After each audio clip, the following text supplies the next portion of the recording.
नमस्कार दोस्तों, कैसे हैं आप लोग। आशा करते हैं आप लोग अच्छे होंगे, स्वस्थ होंगे और अपने अपनी पढ़ाई में मस्त होंगे। तो जैसा कि फ्रेंड्स, आज है आपका 11 जुलाई और 11 जुलाई के सेकंड शिफ्ट का आपका सीआरपीएफ टेस्टमैन का जो एग्जाम था आपका समाप्त हो गया है। तो सेकंड शिफ्ट में क्या क्या प्रश्न पूछे गए थे उन सभी प्रश्नों को देखेंगे आज की इस वीडियो में। तो चलिए वीडियो को स्टार्ट करते हैं बिना किसी देरी के। चैनल पर नए, चैनल को सब्सक्राइब कर लीजिए और पीडीएफ है जो कि टेलीग्राम पर आपको मिल जाएगा, लिंक डिस्क्रिप्शन में दिया गया है। तो पहला जो प्रश्न आपसे पूछा गया है कि दांतों की कमजोरी किस विटामिन की कमी से आपका होता है। तो दांतों की जो कमजोरी है फ्रेंड्स, वो आपका विटामिन डी की कमी के कारण होता है। विटामिन जो डी है कैल्शियम और फास्फोरस को शरीर में बनाए रखने के लिए बहुत जरूरी होता है और इसके कमी से दो अन्य गंभीर बीमारियां होती हैं। एक आपका ऑस्टियोपोरोसिस है जो कि बच्चों में होता है, एक है आपका रिकेटस जो कि आपका वयस्कों में होता है। इसके अलावा एक है आपका विटामिन B12। विटामिन B12 की कमी से आपका सांसों में जो दुर्गंध आता है इसी की कमी के कारण आता है। मुंह में जो छाले आते हैं जो कि आपके मुंह में भी कभी ना कभी आए होंगे, तो विटामिन B12 की कमी के कारण ही आता है। और दांतों को सहारा देने के लिए जो संयोजक उत्तक होता है उसको टूटने की जो समस्या होती है वो आपका विटामिन B12 की कमी के कारण ही होती है। ठीक है, तो चलिए हम लोग बढ़ते हैं वीडियो में आगे। इससे पहले दोस्तों आपको बता दें टेक्स्ट बुक पर चल रहे कामयाबी एक्सप्रेस सेल के बारे में दोस्तों, जो कि आपका 11 से 13 जुलाई तक चलेगा। इस सेल में दोस्तों आपको क्या मिलने वाला है सबसे पहले वो जान लीजिए। इस सेल में दोस्तों आपको टेक्स्ट बुक का जो ईयरली पास है जो कि नॉर्मल होता है वो आपका 287 रुपये में मिलेगा। और टेक्स्ट बुक का जो आपका पास प्रो है जो कि नया लॉन्च हुआ है वो आपका 449 रुपये में मिलेगा। ठीक है, साथ में आप हमारा कूपन कोड यूज करते हैं APG तो आपको 10% का एक्स्ट्रा वो भी मिलता है। ठीक है, इसके साथ टेक्स्ट बुक के ऊपर दोस्तों आपका 700 डिफरेंट एग्जामों का, जैसे कि SSC हो गया, रेलवे हो गया, बैंक हो गया, टीचिंग हो गया, डिफेंस हो गया, आपके स्टेट गवर्नमेंट के एग्जाम होते हैं और जितने भी टॉप गवर्नमेंट एग्जाम है सभी का आपका जो मॉक है आपको एक सिंगल पास में मिलने वाला है। ठीक है, साथ में साथ आपका इसमें फ्री पासेस भी दिया गया है, आप लोग जाकर उसको भी चेकआउट कर सकते हैं। इसके बाद हमारा कूपन कोड यूज कीजिएगा APG तो 10% का एक्स्ट्रा और भी पा सकते हैं। तो 700 प्लस एग्जामों का 70,000 प्लस मॉक टेस्ट है जो कि आपको एक सिंगल पास में मिलने वाला है मात्र 449 रुपये के न्यूनतम शुल्क पर। अगर आप पास प्रो लेते हैं, यदि पास लेते हैं तो 287 रुपये में, पास प्रो लीजिएगा तो एक मॉक को आप अनलिमिटेड बार दे सकते हैं। साथ में आप प्रीवियस से क्वेश्चन को भी डाउनलोड कर सकते हैं। ठीक है, तो आपको जो अच्छा लगे ले लीजिएगा, लिंक डिस्क्रिप्शन में दिया गया है। अब जाइए, हमारा कूपन कोड APG जरूर से जरूर यूज कीजिएगा। ठीक है, अगला जो प्रश्न है फ्रेंड्स वो पूछा गया है कि आंग्ल नेपाल युद्ध के समय भारत का गवर्नर जनरल कौन था। ठीक है, देखिए आंग्ल नेपाल पूछा गया था कि आंग्ल भूटान पूछा गया था। दो स्टूडेंट ने कहा है कि आप आंग्ल नेपाल था, दो स्टूडेंट ने कहा है आंग्ल भूटान था। ठीक है, तो हम इस वीडियो में आंग्ल नेपाल के युद्ध के बारे में भी देख लेंगे और भूटान के युद्ध के बारे में भी देख लेंगे, जो कि आपके आगामी एग्जामों के लिए बहुत इंपॉर्टेंट हो जाएगा। जैसा कि आपका आगामी जो एग्जाम है CGL का होने वाला है, तो बहुत सारे जो बच्चे हैं वो भी CGL वाले भी आपका जो एनालिसिस है डेली पर देखते हैं। तो कौन कौन CGL का तैयारी कर रहे हैं, एनालिसिस देख रहे हैं, कॉमेंट सेक्शन में बता दीजिएगा। ठीक है, तो देखिए आंग्ल जो नेपाल युद्ध है वो दोस्तों आपका किस गवर्नर जनरल के काल में हुआ था, तो वो हुआ था आपका लॉर्ड हेस्टिंग के काल में। ठीक है, ये युद्ध है जो कि आपका 1814 से 1816 के बीच हुआ था। 1816 में आपका होता है सुगोली का संधि। ठीक है, सुगोली का संधि होता है, इस संधि के बाद युद्ध है जो कि समाप्त हो जाता है। आप लोग भी देखे होंगे जब युद्ध होता है तो उसके अंत में कोई ना कोई संधि जरूर होता है। ठीक है, इसके अलावा लॉर्ड हेस्टिंग की बात करेंगे तो 1813 से 1823 यानी कि 10 साल तक भारत का गवर्नर जनरल के रूप में कार्य किया था। ठीक है, उनके कार्यकाल के दौरान गोरखा युद्ध यानी कि एंग्लो नेपाली और तीसरा एंग्लो मराठा युद्ध भी इन्हीं के काल में हुआ था। अब हम लोग बात कर लेते हैं भूटान युद्ध के बारे में। तो आंग्ल जो भूटान युद्ध है वो आपका कब हुआ था, तो वो हुआ था आपका 1865 ईस्वी में। उस समय आपका गवर्नर जनरल कौन था, तो लॉर्ड जॉन लॉरेंस था। ठीक है, तो भूटान पूछा गया होगा तो लॉर्ड जॉन लॉरेंस हो जाएगा, जिनका जो कार्यकाल था मात्र 5 साल 1864 से 1869 तक का था। इसके अलावा इनके कार्यकाल में आपका कलकत्ता में, बम्बई में, मद्रास में उच्च न्यायालयों की स्थापना भी हुआ था। ठीक है, तो भूटान वाला लॉर्ड जॉन लॉरेंस और आपका एंग्लो नेपाल वाला हेस्टिंग्स। ठीक है, लॉर्ड हेस्टिंग्स हो जाएगा। ठीक है, नेक्स्ट क्वेश्चन पूछा गया है कि मौलिक कर्तव्य किस समिति की सिफारिश पर जोड़ा गया था, और दूसरा क्वेश्चन इसी संबंधित पूछा गया था मौलिक कर्तव्य किस अनुच्छेद में वर्णित है। दोनों क्वेश्चन पूछा गया था। तो किस समिति के सिफारिश पर जोड़ा गया है, तो सरदार स्वर्ण सिंह समिति की सिफारिश पर बहुत बार आपको बताया भी है। ठीक है, तो सरदार स्वर्ण सिंह समिति इसका राइट आंसर हो जाएगा। इसके अलावा किस अनुच्छेद में वर्णित है, तो ये अनुच्छेद आपका 51A में वर्णित है, तो 51A इसका राइट आंसर हो जाएगा। अब बात कर लेते हैं क्या मौलिक कर्तव्य पहले से था हमारे भारतीय संविधान में, तो पहले से आपका मौलिक कर्तव्य आपका नहीं था। मौलिक कर्तव्य आपका जोड़ा गया है 1972 में। ठीक है, सॉरी 1900 कितना में जोड़ा गया है, तो 1976 में जोड़ा गया है। ठीक है, 42वां संविधान संशोधन हुआ था आपका, कब हुआ था? 1976 में हुआ था। इसी के माध्यम से आपका स्वर्ण समिति की सिफारिश पर मौलिक कर्तव्य जोड़ा गया था। ठीक है, कल के एक शिफ्ट में आपका आया था कि जो पंथ निरपेक्ष है, अखंडता जो शब्द है, पंथ निरपेक्ष, अखंडता और समाजवादी, ये तीनों शब्द है आपका प्रस्तावना में कब जोड़ा गया था? तो ये भी शब्द आपका 42वां संविधान संशोधन के तहत ही जोड़ा गया था, 1976 में हुआ था। ठीक है, इन्हीं के द्वारा आपका मौलिक कर्तव्य प्रस्तावना में जो 3 शब्द जोड़े गए थे, इन्हीं की समिति की सिफारिश पर जोड़ा गया था। और उस समय आपका प्रधानमंत्री कौन थे? तो प्रधानमंत्री कौन थे? तो उस समय प्रधानमंत्री थे आपके इंदिरा गांधी, और इंदिरा गांधी के सरकार में ही सरदार स्वर्ण सिंह है जो कि आपका वित्त मंत्री थे। उन्हीं के समिति के सिफारिश पर ये दोनों काम आपका हुआ था। ये आपका 42वां संविधान संशोधन हुआ था। इसके अलावा 42वां संविधान संशोधन है जो कि लघु संविधान भी इसे कहते हैं। कौन सा संविधान कहते हैं? तो आपका लघु संविधान कहते हैं, क्योंकि इस संशोधन के तहत बहुत सारे जो आपके संविधान में संशोधन किए गए थे। बाद बाकी 1978 में आपका 44वां संविधान संशोधन आया था, उनमें से 42वां जो संविधान संशोधन में बहुत सारे प्रावधान किए गए थे उसको हटा दिया गया था। ठीक है, जो बचे थे वो आपके लिए इंपॉर्टेंट है। एक आपका प्रस्तावना में 3 शब्द और आपका मौलिक कर्तव्य। ठीक है, इसके अलावा नेक्स्ट क्वेश्चन पूछा गया था, ग्लोबल कंप्यूटर साइंस प्रोग्राम किस कंपनी ने शुरू किया था? तो इसका जो राइट आंसर है आपका अमेजन इंडिया हो जाएगा। ई कॉमर्स प्रमुख अमेजन इंडिया ने भारत में अपने global computer science education program यानी कि अमेजन फ्यूचर इंजीनियर को लॉन्च करने की घोषणा की थी। इसके अलावा अमेजन की बात करेंगे तो इसके जो सीईओ हैं एंड्री और जासी इसके सीईओ हैं। इसके स्थापना की बात करेंगे तो 5 जुलाई 1994 को इसका स्थापना हुआ था। ठीक है, नेक्स्ट क्वेश्चन आपसे पूछा गया था कि 2008 में सतरिया नृत्य के लिए रंगमंच किसने बनाया था? तो देखिए 2008 में सतरिया जो नृत्य थे वो आपका संबंधित कहाँ से है? पहली बात तो ये आपका असम में है। ठीक है, तो सतरिया नृत्य के लिए असम के गुवाहाटी में एक आपका सतरिया केंद्र खोला गया था, जो कि किसके द्वारा खोला गया था? तो जतिन गोस्वामी के द्वारा खोला गया था। जतिन गोस्वामी इसका राइट आंसर हो जाएगा। अब बात कर लेते हैं जतिन गोस्वामी कौन है? तो ये आपका भारतीय नर्तक हैं और कोरियोग्राफर हैं, जिन्हें शास्त्रीय नृत्य यानी कि सतरिया नृत्य का एक प्रमुख प्रतिपादकों के रूप में जाना जाता है।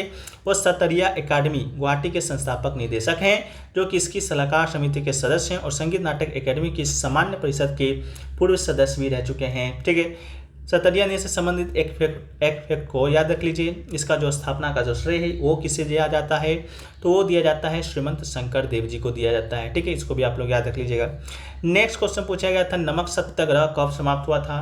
तो समाप्त कब हुआ था? तो 6 अप्रैल 1930 को आपका समाप्त हुआ था। ठीक है, समाप्त तो हो गया, लेकिन आपका शुरू कब हुआ था? शुरू हुआ था आपका 12 मार्च 1930 को हुआ था। तो 12 मार्च से लेकर आपका 6 अप्रैल तक क्या चला था? ये आपका नमक सत्याग्रह है जो कि चला था। इसके अलावा नमक सत्याग्रह का जो अन्य नाम है वो आपका दांडी यात्रा भी नाम है। नमक मार्च, दांडी यात्रा, दांडी मार्च, ये सब आपका एक ही इसी का नाम है। इसके अलावा गांधी जी ने शुरू किया था, इस तो सबको मालूम होगा, लेकिन कहाँ से शुरू किया था? तो साबरमती आश्रम से शुरू किया था। कहाँ तक किया था? अरब सागर तक किया था। अरब सागर दांडी के तटीय एक शहर है, वहीं पर दोस्तों आपका अरब सागर है। उसी साबरमती से लेकर अरब सागर तक आपका दांडी मार्च गांधी जी ने किया था। इसके अलावा कितने नायकों के साथ किए थे, यानी कि कितने लोगों के साथ किए थे? तो 78 लोग था। और कितने मील की यात्रा किए थे? तो 241 मील की यात्रा किए थे। इसके अलावा एक क्वेश्चन और भी पूछा जाता है जो कि आपका 2009 में यूपीएससी का ये क्वेश्चन है। ठीक है, देख लीजिए कि निम्नलिखित में से किसकी शुरुआत है दांडी मार्च से हुआ था? 4 आंदोलन दिए गए थे, जिसमें से आपका सविनय अवज्ञा आंदोलन है जो कि इसका राइट आंसर था। यह आपका यूपीएससी का क्वेश्चन है। ठीक है, इसी से संबंधित था तो हमने आपके साथ शेयर कर दिया। ठीक है, नेक्स्ट क्वेश्चन पूछा गया, प्रार्थना समाज की स्थापना किसने की थी? तो प्रार्थना समाज की स्थापना किसने की है? तो आपका आत्माराम पांडुरंग हो जाएगा। कब किए थे? तो 1867 में किए थे। कहाँ पर किए थे? तो मुंबई में किए थे। ठीक है, इसके अलावा एक है आपका सत्य शोधक समाज जो कि बार बार पूछा जाता है, किसने किया था? ज्योतिराव फुल्ले ने किया था। इसके अलावा कब किया था? 1873 में किया था। ठीक है, इसके अलावा एक है आपका आर्य समाज, इसका जो संस्थापक है किसने किया था? स्वामी दयानंद सरस्वती जी ने किया था। कब किया था? 1875 में किया था। ठीक है, नेक्स्ट है विश्व भारती का संस्थापक कौन है? तो रविन्द्रनाथ टैगोर जी हैं। कब किए थे? 1921 में किए थे। इसके अलावा एक है आपका अभिनव भारत, इसका जो संस्था की जो स्थापना है वो आपका कब हुआ था? 1904 में हुआ था। किसने किया था? तो विनायक दामोदर सावरकर ने किया था। एक है आपका एशियाटिक सोसाइटी की स्थापना किसने किया है? तो ये आपका विलियम जोन्स ने किया है। कब किया है? तो 1784 में आपका किया है। ठीक है, नेक्स्ट क्वेश्चन पूछा गया था गोवा का लोक नृत्य कौन सा है। तो गोवा के लोक नृत्य में जो कुछ सबसे प्रमुख है वो आपका घोड़े मोदनी है, धनगर नृत्य है, गोफ है, तलगरी है, सिकमो है, मुसेल है, फुगरी है। ठीक है, इनमें से क्या ऑप्शन आया था आप लोग कमेंट सेक्शन में बताने का प्रयास कीजिएगा। नेक्स्ट है कि भारत का आबादी वाला जिला कौन सा है।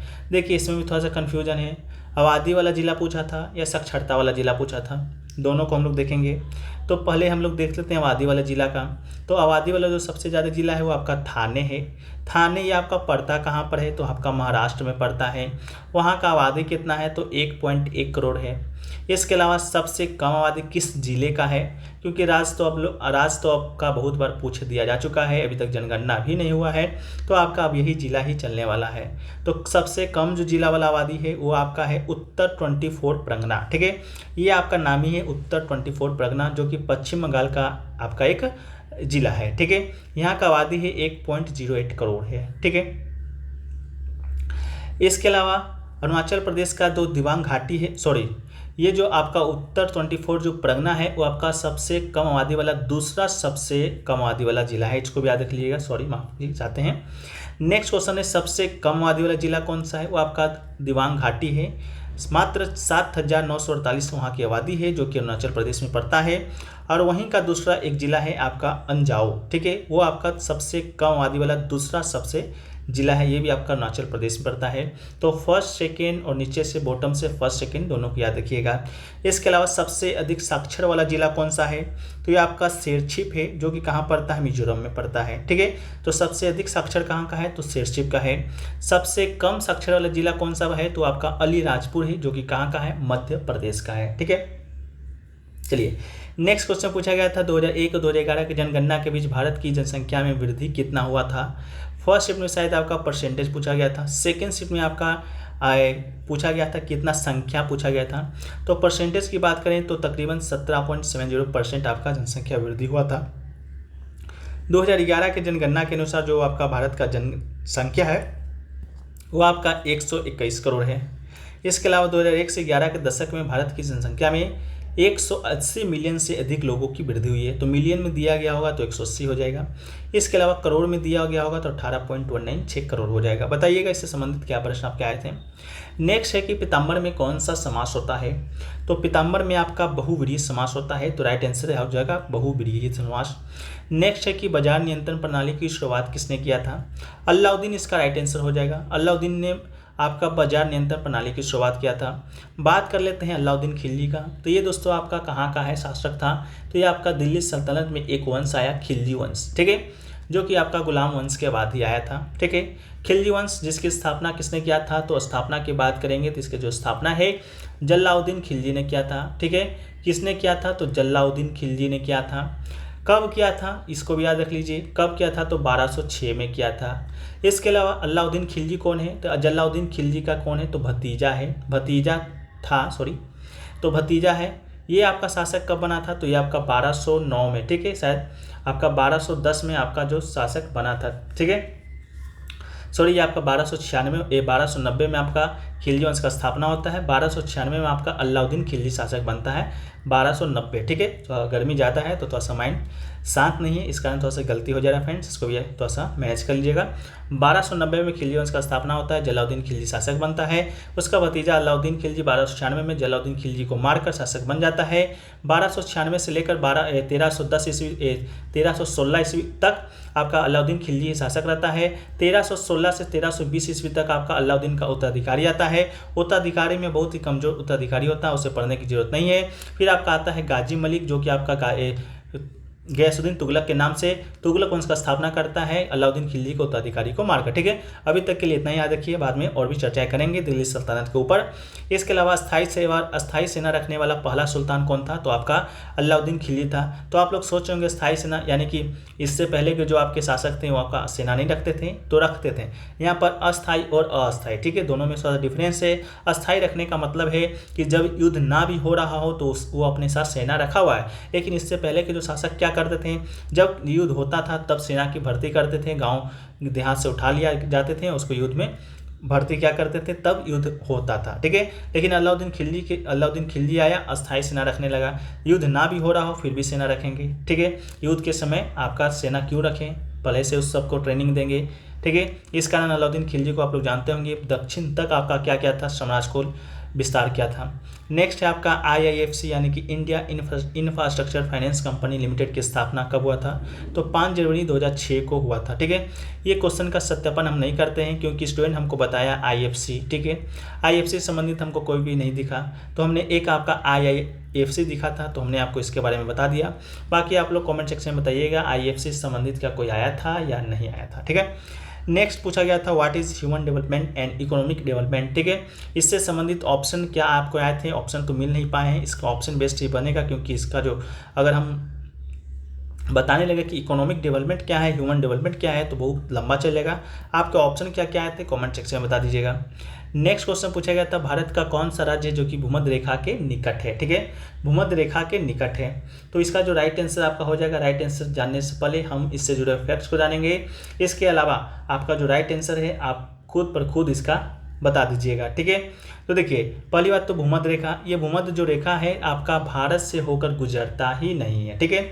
ये भारत से होकर गुजरता नहीं है, क्योंकि भारत से होकर नहीं गुजरता है तो गुजरता कहाँ से है, तो आपका 13 देशों से होकर गुजरता है और 3 जल निकाय से, ठीक है। 13 देश के साथ साथ 3 जल निकाय में आपका हिंद महासागर, अटलांटिक महासागर, प्रशांत महासागर, ये 3 जल निकाय से होकर गुजरता है और 13 देशों से गुजरता है। 13 देश कौन से हैं उसको याद मत रखिए, ठीक है। इसके अलावा भूमध्य रेखा भारत से होकर तो गुजरता नहीं है क्योंकि भारत आपका उत्तरी गोलार्ध में स्थित है। भूमध्य रेखा क्या है, तो एक काल्पनिक रेखा है जो कि पृथ्वी के मध्य में स्थित है और ये दक्षिणी और उत्तरी ध्रुव के बीच लगभग 40,075 किलोमीटर की दूरी तय करता है। इसके बाद आता है आपका कर्क रेखा जो कि भारत से होकर तो गुजरता है और भारत से होकर गुजरता नहीं है, भारत के 8 राज्यों से होकर गुजरता है। वो 8 राज्य कौन कौन से हैं, तो राजस्थान है, झारखंड है, त्रिपुरा है, गुजरात है, मिजोरम है, छत्तीसगढ़, मध्य प्रदेश, पश्चिम बंगाल और आपका त्रिपुरा है, ठीक है। ये हो गया। तो भारत कर्क रेखा कितने राज्यों से होकर गुजरता है, तो 8 राज्यों से। अब आप लोग सोच रहे होंगे सर ये कर्क रेखा है, भूमध्य रेखा है, मकर रेखा है, आखिरकार इसका मजरा क्या है, ठीक है। तो मजरा समझते हैं हम लोग। ये दोस्तों आप लोग देख रहे होंगे, हम लोग जानते हैं जो हमारा जो पृथ्वी है वह कैसा है, तो वो आपका गोल है, ठीक है। कैसा पृथ्वी है, तो गोल है। या आप गोल पृथ्वी आप यहाँ पर देख भी रहे होंगे, ठीक है। तो गोल जो पृथ्वी है, तो जब पृथ्वी को 2 भागों में जो विभाजित करता है वो आपका करता है भूमध्य रेखा, ठीक है। भूमध्य रेखा कहिए या विषुवत रेखा कहिए, ये आपका क्या करता है, पृथ्वी को 2 भागों में विभाजित करता है आपका यही रेखा जो कि काल्पनिक रेखा है, ठीक है। दक्षिणी ध्रुव को उत्तरी ध्रुव से आपका दूरी तय करता है, ठीक है। इसके अलावा इसके ऊपर जो देख रहे हैं वो दोस्तों आप देख रहे हैं कर्क रेखा जो कि भारत से भी होकर गुजरता है।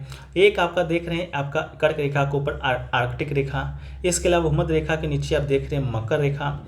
इसके बाद आप देख रहे हैं इसके नीचे अंटार्कटिका रेखा, ठीक है। तो ये दोस्तों आपका सभी रेखाएं हैं जो आपका पृथ्वी के विभिन्न दिशाओं को दर्शाते हैं, ठीक है।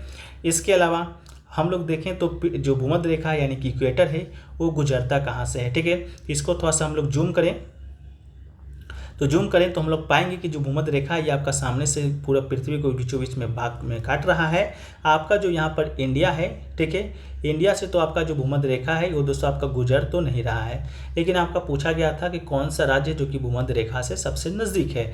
तो इंडिया की जो सबसे दक्षिणी छोर पर ये आपका दक्षिण का छोर है, ये आपका उत्तर का है, ये आपका पूरब का है, ये आपका पश्चिम का है, ठीक है। तो दक्षिण के छोर में सबसे जो आपका निकट जो रेखा है वो कौन सा है, तो यहाँ पर आपका होगा तमिलनाडु होगा, ठीक है। तो इसका जो राइट आंसर हो जाएगा वो क्या हो जाएगा, आपका तमिलनाडु ही हो जाएगा जो कि आपके ऑप्शन में भी था, ठीक है। इसके अलावा थोड़ा सा और जूम करें, ठीक है, जूम इतना ही होगा। तो यहाँ से आपका जो इंडिया के जो बीचों बीच से रेखा गुजरता है वो आपका कर्क रेखा गुजरता है, ठीक है, भारत के 8 राज्यों से, जैसा कि हमने आपको बताया भी था, ठीक है। तो ये दोस्तों आपका थोड़ा सा भूमध्य रेखा के बारे में थोड़ा सा डिटेल चर्चा कर दिए, क्योंकि आने वाले एग्जाम में आपके हमेशा यहाँ से प्रश्न जो कि पूछे जाते हैं, ठीक है।